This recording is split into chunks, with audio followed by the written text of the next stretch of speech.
What's up, everyone? I'm CL Connolly. By the way, she has spotted a bug somewhere, so she might try to get it. Anyway, so today we're talking about change is inevitable. Change is everywhere. Things are going to happen around you, and it's just going to change, right? I don't like it when the grocery store changes where things are in order, right? So our grocery store recently, like last year, had expanded because there was a building next to it. They tore it down and they used the space for the rest of the grocery store. So bread, which used to be on aisle 5, is now on aisle 3, although it doesn't matter because I can't eat bread, but I'm just saying, right? So I knew where it was beforehand, and now I have no idea.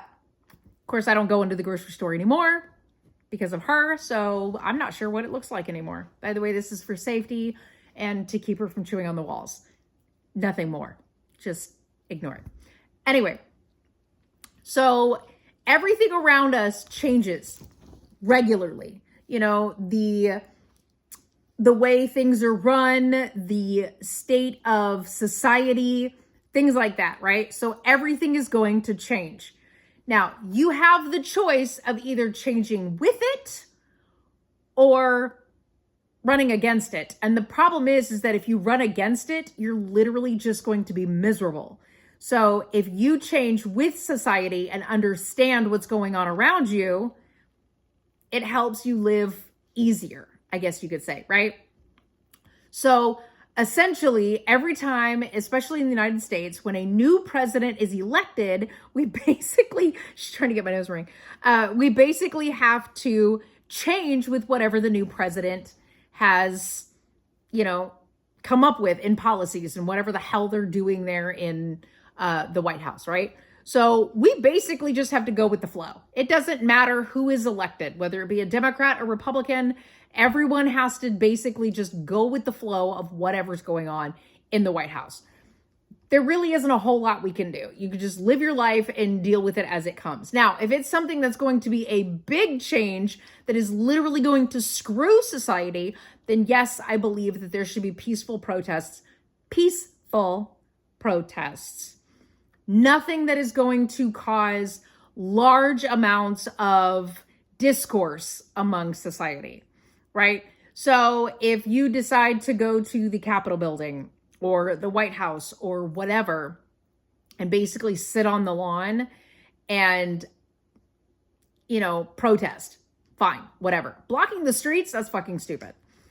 But if you're going to peacefully protest, most of the peaceful protests nowadays, the peaceful protests are emailing state senators, congressmen, things like that. Email them and let them know how you feel. Like, hey, stop voting for this shit because it's not going to work for the people. That's the best way of peaceful protest, right?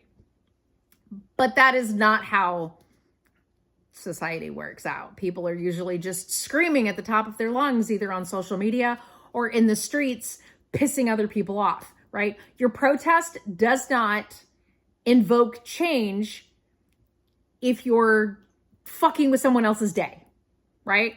So if you're going to put on social media, and you're just being a complete and total asshole, stating that people have to agree with you, nobody's going to agree with you. That's just how that works, right? If you're saying that everyone has to agree with you, nobody's going to agree with you, right?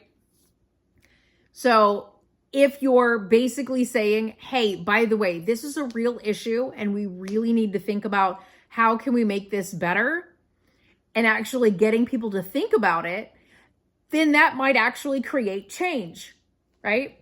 So that's the best way to go about it in social media, is basically, you just tripped on my hair, is basically doing it in a peaceful way and saying, this is what's happening and we really need to, do something about it. Great, perfect. If you're just screaming at people and saying, you need to do what I do because I'm right, well, now you're a narcissistic asshole and nobody really gives a shit what the fuck you're yelling about. I'm just saying. So essentially, change is going to happen around us. We basically just kind of have to go with the flow. There really isn't a whole lot we can do. What's the matter? Okay, she's okay.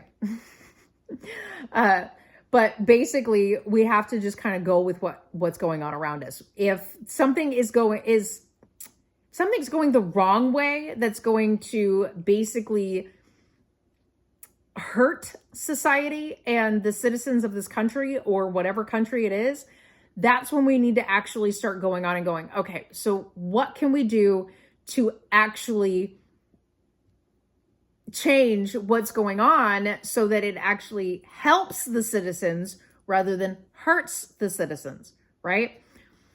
And I had actually heard something, I don't remember what country it was, but basically any kind of hate speech would be a criminal offense. Well, in the United States, that falls under free speech, so we can say whatever the hell we want, right? That's how I say it. We can say whatever we want. So it doesn't fucking matter what I say, right? But that's the thing, though, is that it doesn't matter what anyone says in the United States. We can say whatever the hell we want, and that's fine. The only people that can censor us is social media. Social media censors us in ways that really should not be done, and that's a real issue, right? So I actually say a lot of stuff in my videos. Like I say shit, fuck, damn, bitch, shit. I'm just saying, I don't censor my language, and I really don't. My videos aren't monetized anyway. I don't plan on monetizing my videos. What I want to do, because these ads are very picky over what people say in their videos. Well, screw you, bitch. You know what? I sponsor myself. Buy my books. The end. There's a list of them in the description below, as a matter of fact. So there you go. There's a list of my books along with my website in the description below. I sponsor my own shit, so I can say whatever the hell I want. Right? You don't get sponsors. You don't get monetization with YouTube. But I will tell you this much. I have noticed that YouTube adds whatever advertisements they want to any video they want, because they're still going to get paid regardless, right? So even if you don't monetize, depending on how many views you get, they're still going to monetize your videos for themselves, not for you, right? Okay, fine, do it. I don't give a shit. The difference is, though, is that I would rather not monetize my videos, because there are some times where YouTube puts in ads every 2 minutes, right? That is a change that has basically just fucked over everyone who watches videos, because every 2 minutes they're having to deal with a freaking ad, right? So it's making it worse because YouTube is just looking for more money.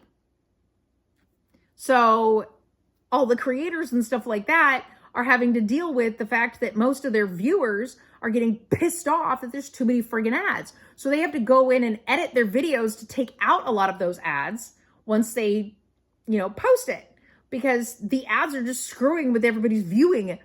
So in my thought, if I don't monetize my videos, that means that you can view my video from beginning to end without any ads in between. But because YouTube adds those ads, whether I want them there or not, depending on how many views I get, they're going to be there. But as soon as that actually happens, I can actually go in and stop that, like in the middle of the videos. But I don't care. Oh, bless you. My thought is that if I continue to say things that YouTube or the advertisers don't like, then it'll be a little bit harder for them to put anything on my videos. But it also stops them from pushing it out. So like, comment, share, subscribe. So you can get my videos, whatever, right? So anyway, that's beside the point. So that's a change that's really bad. And one thing that social media really needs to stop doing is censoring the people in the United States. Because if they're going to censor those of us who have the freedom of free speech, we can say whatever we want. It's not right. It is not right for them to censor us. And that is one change that we really need to look at, is why does social media censor everything so much? So that's a change that everyone kind of had to get used to. So there's a lot of YouTubers who have changed the way that they say things in order to get past the YouTube algorithm type of censoring thing, right? Whatever. Anyway, so that is something that's had to go with that. So they kind of just rolled with the punches in order to stay monetized. Great. Okay. That includes with living in society. Things change. There are things out in the world that most of us don't understand. So what we do is you kind of just roll with it and go with it, right? But you've got so many people on social media screaming about the fact that nobody's willing to change. Change is hard, okay? I don't like change, right? So I found out that one of my doctors was moving. They're changing like the company that they're working for, right? I'm not happy with that. But I was glad that they were letting me know so I could move with them. I don't like the fact that now I've got to go to another facility or another building. I like having the same route. I go the same route everywhere I go. I will never go a different way. Once I figure out the easiest way for me to go, that's the way I'm going to go. That's it, the end. I'm going to go that way. I don't like change. I don't like to change. But with society changes. Hey, honey. Oh, you're just messing with your belt? Okay. Are you okay? Are you okay? Huh? Are you okay? Yeah, you're okay? Can mommy have smooches? Thank you.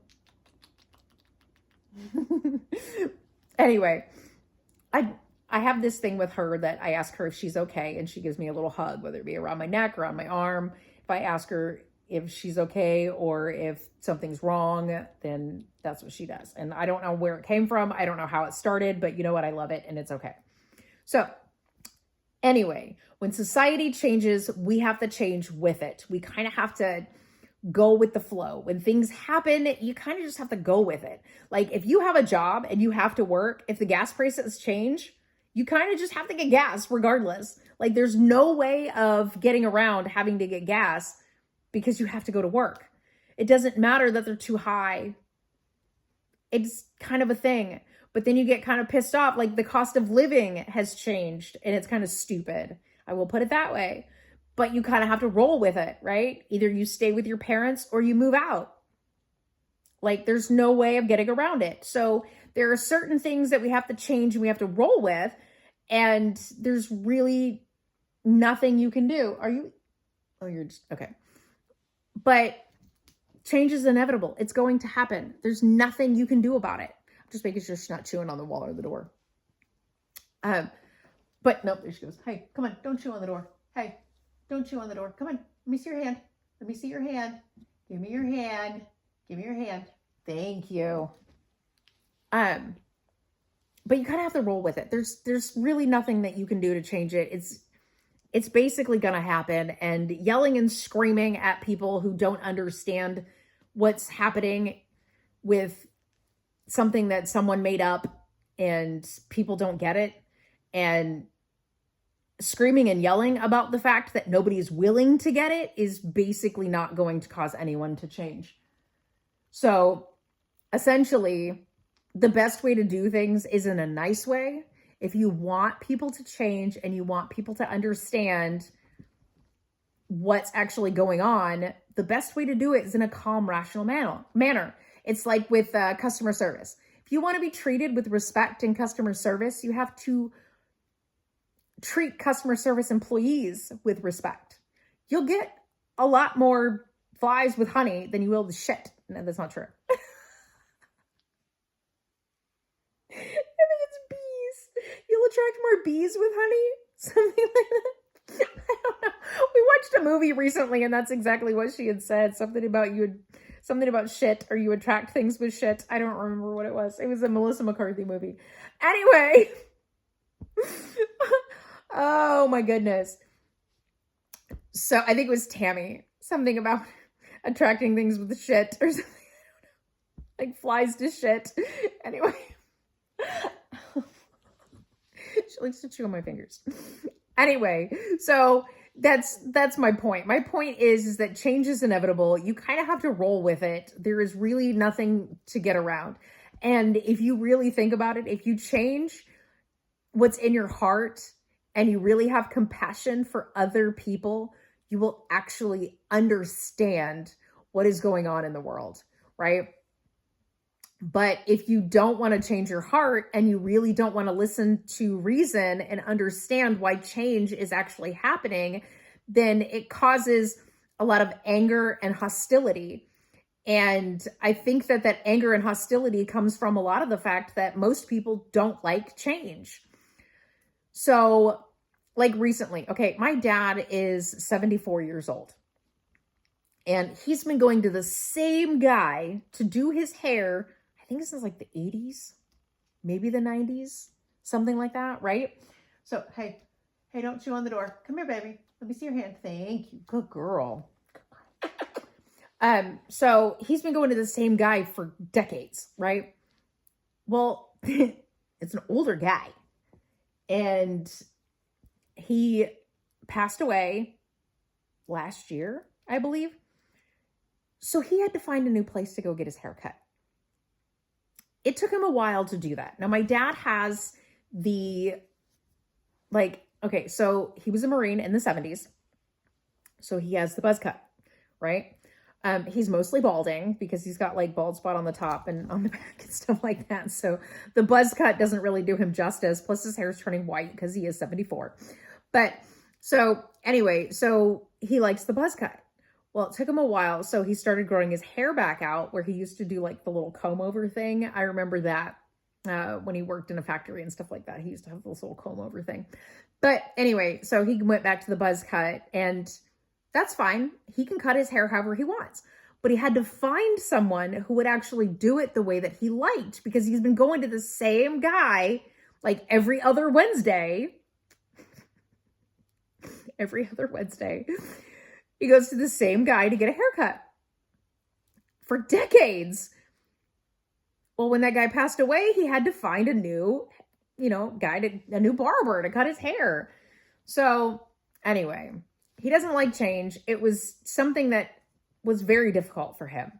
And I understand that because like I said, I go the same route all the time. If there is a traffic accident, bitch, you can better believe that I will be sitting in that traffic accident. Am I going to find another route home? Maybe. If my GPS gives me another route to go home. Otherwise, no, I'm going to sit in this shit. I will sit in it for the 48 minutes that my GPS tells me that I'm going to be sitting in that traffic. Hey, honey. Hey, come on, give me your hand. Thank you. Good girl. Good girl. Yeah, I know, but you can't chew on that stuff, okay? I know, baby. I know. So anyway, I prefer the same routes. I know those routes. I know the roads. She's talking to my hand. I know the routes. I know the roads. I know the wildlife that's usually out there, especially since I live in, backcountry Texas. So there is wildlife everywhere. So I know where there's places where there's going to be higher volumes of wildlife and, things like that are going to be running across the road. So I know what to look for. But that's my thing though, is that's why I like the same routes. Now, of course, I have to go actually into town on a freeway in order to get to my doctor's appointments. So there's that. But if there's a traffic accident on that freeway, I'm going to sit in it because that is the only way that I know how to go. Because no, I do not like several different routes to go to one place. And that's my thing. I don't like it. I used to go a different way rather than going straight to the freeway. I used to go back roads and then go to the freeway. But there are train tracks. And with small towns, train tracks, sometimes the trains just stop and they will sit there. I have avoided those train tracks. So I know how to get around it. But that's another reason why, because I know how to avoid the train tracks. And those routes are fine. I know how to avoid the train tracks, so I'm okay with that. But the thing is, though, is that I like the same route. I don't want to change. I don't want to go a different way. And if someone else is taking me somewhere that I normally go one way and they're going in a different route, it literally gives me anxiety. And I will freak out. And I've had to learn not to tell my husband, this isn't the way I go. Because I used to do that. I'm like, and he's like, why are you freaking out? I'm like, because this isn't the way I go. I don't go this way. And he's like, well, I'm going to go this way because it says it's the fastest route. I don't give a shit if it's the fastest route. It's not the way that I go. So anyway, no, I don't like change. I like going to the same places all the time. And it's actually really funny because I also don't like making phone calls. If I have to talk to someone about something, I would rather just go to the place, right? So like car insurance, I want to go into the car insurance place, sit down and talk to somebody about car insurance. Do I want to do it over the phone? No. Like my Wi-Fi's been out for 3 weeks. Do I want to call Verizon to talk about my Wi-Fi? No, I want to go into a Verizon store and be like, hey, my Wi-Fi's out. Are they going to be able to help me from there? No, they're not. So anyway, that's the point. Do I want to call them on the phone? No, that's why my Wi-Fi's been out for 3 weeks. Because I have to call them on the phone. I want to go in somewhere and go, how do I fix this? And let them give me the instructions on how to fix it. I'm just saying. So, anywho, I don't like change, but change is inevitable. It's going to happen. And the best thing that we can do is just go with it. That's all that we can do. We just go with the change. It's going to happen. And if you look inside your heart and actually change with it, then things are so much better. It's so much calmer and just, it doesn't feel like there's so much on your shoulders because you're so upset about something that you can't do anything about. It happened. Okay. And like the fact that, okay, so I don't vote because I know that I'm going to be pissed off either way. Whoever ends up getting elected, they're going to do something that's going to piss me off. So I just don't. I just go with whatever the hell, right? That's just how I see it. I'm just going to go with whatever. So my parents tell me I can't complain about it. I'm not going to complain about it. I'm just going to roll with it. Whatever happens, happens, right? I'm just rolling with the punches. There's nothing I can do. I mean, I'm not going to sit here and stab myself in the leg. I mean, that's it. The end. Boop. It happened. Whatever happened, happened. I can't get, tens of millions of people to vote my way specifically because that's how I want it done. Like, it doesn't work that way. Like, this is what I'm talking about too, because there's a lot of people on social media that are pissed off about the way the elections went in the United States. Can't do anything about it. I mean, it happened, right? You just kind of have to roll with it. I mean, whatever happens, happens. I mean, might as well just let it go, right? Like Van says from the TV show Reba, let it go. So, anywho, that's it. That's all I got. It's just change. Change happens. There's nothing we can do. Either go with it or you're a miserable hag. That's how I see it. So, anywho, all right. Like, comment, share, subscribe, or don't. I don't give a shit. Do whatever the fuck you want. It's your life. But that's all I got. Okay, bye.